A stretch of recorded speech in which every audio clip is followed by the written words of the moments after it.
Chief justice اسلام آباد high court justice عامر فاروق نے خط لکھنے والے 5 ساتھی ججز کی رائے سے اتفاق نہیں کیا۔ پاکستان کی 3 دیگر ہائی کورٹ سے ٹرانسفر ہونے والے 3 ججز کے نام نئے ہفتے کی کاز لسٹ میں شامل کر لیے گئے۔ نئی کاز لسٹ کے مطابق لاہور ہائی کورٹ سے آنے والے جسٹس سرفراز ڈوگر سینئر پیونی جج کے لیے مخصوص بینچ نمبر 2 میں شامل ہیں۔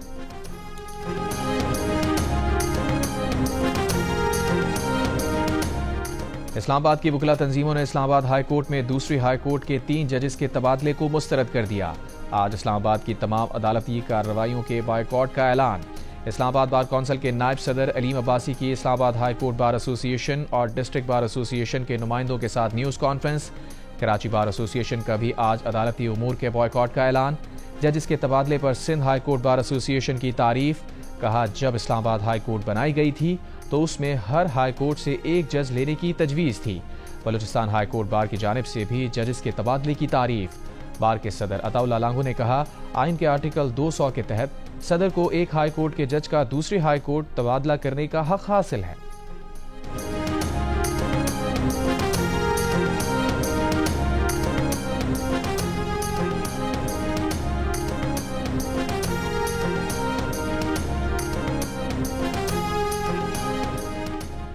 امریکی صدر ٹرمپ نے کینیڈا کو ایک بار پھر امریکہ کی 51ویں ریاست بنانے کی خواہش ظاہر کر دی۔ کہا اس صورت میں کینیڈا کے پاس بہت بہتر فوجی تحفظ ہوگا اور اس پر کوئی ٹیرف بھی نہیں ہوگا۔ ٹرمپ نے کہا میں کینیڈا کے پاس کسی بھی چیز کی ضرورت نہیں۔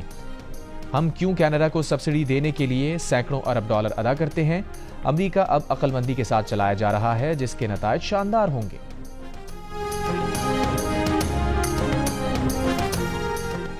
کراچی ایئرپورٹ پر کسٹمز کی کارروائی، موبائل فونز کی اسمگلنگ کی کوشش ناکام۔ ڈپٹی کلکٹر کسٹمز کے مطابق تھائی لینڈ سے آنے والے 2 مسافروں سے 23 موبائل فون برآمد کر لیے گئے۔ برآمد موبائل فونز کی مالیت 35 لاکھ روپے ہے۔ کراچی نیشنل ہائی وے بچہ جیل کے قریب ٹرک اور موٹر سائیکل کی ٹکر، موٹر سائیکل سوار ایک شخص جاں بحق، دوسرا زخمی، ٹرک ڈرائیور فرار، ٹرک کو تحویل میں لے لیا گیا۔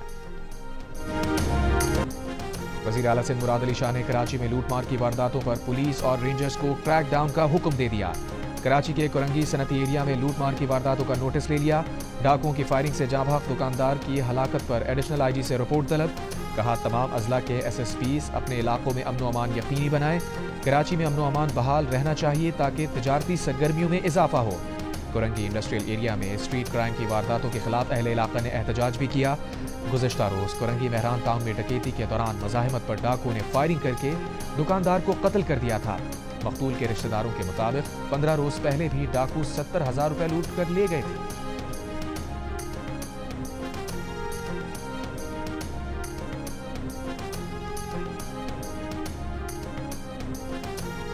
کراچی سے لاپتہ ہونے والے تاجر آصف کمال کی لاش 4 روز بعد 2 دریا سے مل گئی۔ متوفی 29 جنوری کو گھر سے نکلا تھا پھر واپس نہیں آیا۔ پولیس حکام کا کہنا ہے کہ آصف کمال کے موبائل فون کی آخری لوکیشن ابراہیم حیدری کی ٹریس ہوئی تھی۔ ان کے فون سے آخری مرتبہ جس نمبر پر بات ہوئی وہ خاتون کے نام پر رجسٹرڈ ہے۔ تفتیشی حکام کے مطابق واقعے کی تحقیقات جاری ہیں۔ Karachi mobile and electronics dealers ایسوسی ایشن نے واقعے کی شفاف تحقیقات اور ملزمان کی فوری گرفتاری کا مطالبہ کیا ہے۔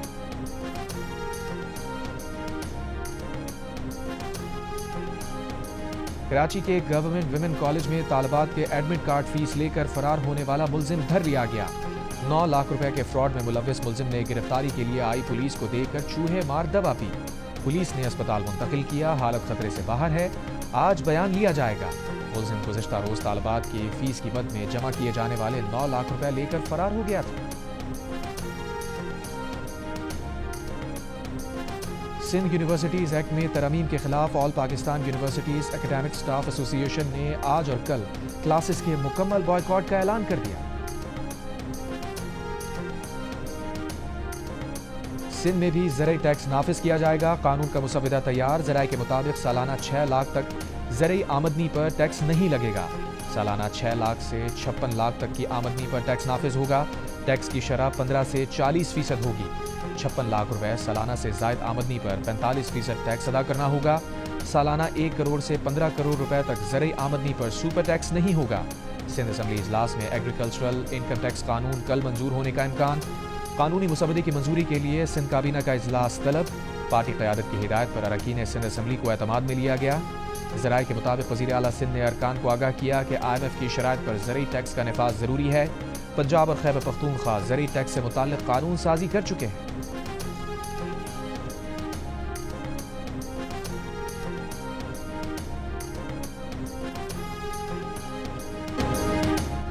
پاکستان کے 25 کروڑ عوام آزاد کشمیر کے عوام کو مایوس نہیں کریں گے۔ کشمیر مارچ سے آزادی کی تحریک کو نیا رخ دے رہے ہیں۔ امیر جماعت اسلامی حافظ نعیم الرحمان کا مظفر آباد میں خطاب، کہا 5 اگست 2019 کے بھارتی اقدامات کو مسترد کرتے ہیں، مقبوضہ کشمیر کی اصل جغرافیے اور اسلامی تشخص کو بحال کریں گے۔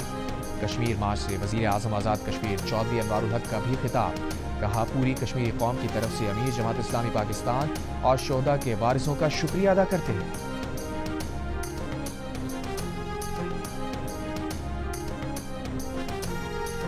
حزب اللہ کا شہید سربراہ حسن نصر اللہ کی تدفین 23 فروری کو لبنان میں کرنے کا اعلان۔ سربراہ حزب اللہ نعیم قاسم کا کہنا ہے کہ حسن نصر اللہ اور ہاشم صفی الدین کی نماز جنازہ بڑے عوامی اجتماع میں ادا کی جائے گی۔ ہاشم صفی الدین کی بطور حزب اللہ سیکریٹری جنرل کے عہدے کے ساتھ تدفین کی جائے گی۔ اسرائیلی فوج نے حزب اللہ رہنما حسن نصر اللہ کو 27 ستمبر کے بیروت پر حملے میں شہید کر دیا تھا۔ حسن نصر اللہ کے بعد نامزد کیے جانے والے ہاشم صفی الدین کو بھی اسرائیلی فوج نے 1 ہفتے بعد ہی شہید کر دیا تھا۔ اسرائیل لبنان جنگ کے باعث شہید حسن نصر اللہ اور ہاشم صفی الدین کی امانتاً تدفین کی گئی تھی۔ کے صدر کی امریکی وزیر خارجہ مارکو روبیو سے پیناما سٹی میں ملاقات۔ پیناما صدر کا کہنا ہے مارکو روبیو سے پیناما کینال کے نزدیک چینی بندرگاہوں کے معاملے پر بات چیت ہوئی۔ پیناما کینال کی خود مختاری زیر بحث نہیں آئی۔ پیناما کینال پیناما کے زیر انتظام ہے اور رہے گی۔ شاہراہ ریشم پر پیناما چین معاہدے کی تجدید نہیں کریں گے۔ شاہراہ ریشم پر پیناما اور چین کے درمیان معاہدہ جلد ختم کیا جا سکتا ہے۔ امریکی صدر ٹرمپ کا چین، کینیڈا اور میکسیکو کی درآمدات پر محصولات میں اضافہ۔ کینیڈا نے بھی امریکی درآمدات پر 25% ٹیکس نافذ کر دیا۔ جسٹن ٹروڈو کا اپنی عوام سے امریکی اشیاء کے بائیکاٹ کا مطالبہ۔ چین کا امریکہ کے خلاف ورلڈ ٹریڈ آرگنائزیشن میں شکایت کرنے کا اعلان۔ میکسیکو کی صدر اور کینیڈا کے وزیر اعظم کا ٹیلی فون پر رابطہ۔ باہمی تعلقات میں فروغ اور مشترکہ مفادات پر مل کر کام کرنے پر اتفاق۔ تبصرہ نگاروں نے صورتحال کو نئی عالمی تجارتی جنگ کا آغاز قرار دے دیا۔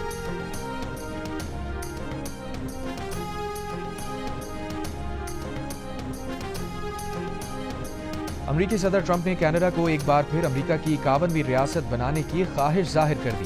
کہا اس صورت میں کینیڈا کے پاس بہتر فوجی تحفظ ہوگا اور اس پر کوئی ٹیرف بھی نہیں ہوگا۔ ٹرمپ نے کہا کہ ہمیں کینیڈا کے پاس کسی بھی چیز کی ضرورت نہیں، ہم کیوں کینیڈا کو سبسڈی دینے کے لیے سینکڑوں ارب ڈالر ادا کرتے ہیں۔ امریکہ اب عقل مندی کے ساتھ چلایا جا رہا ہے، جس کے نتائج شاندار ہوں گے۔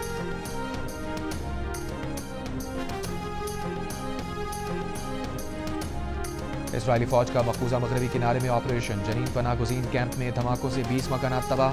اسرائیلی فائرنگ سے 16 سالہ لڑکے سمیت 6 فلسطینی شہید۔ غزہ جنگ بندی معاہدے کی بھی خلاف ورزی۔ وسطی غزہ میں گاڑی پر فضائی حملہ، 4 فلسطینی زخمی۔ اسرائیلی وزیر اعظم نیتن یاہو امریکہ روانہ۔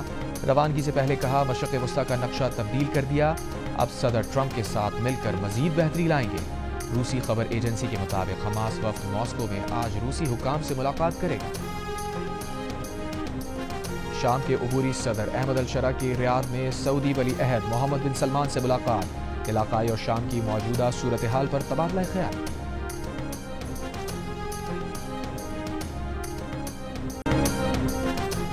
اور چیمپئنز ٹرافی اسکواڈ سلیکشن کی اندرونی کہانی سامنے آ گئی۔ امام الحق کو فٹنس اور ڈسپلن پر نظر انداز کیا گیا۔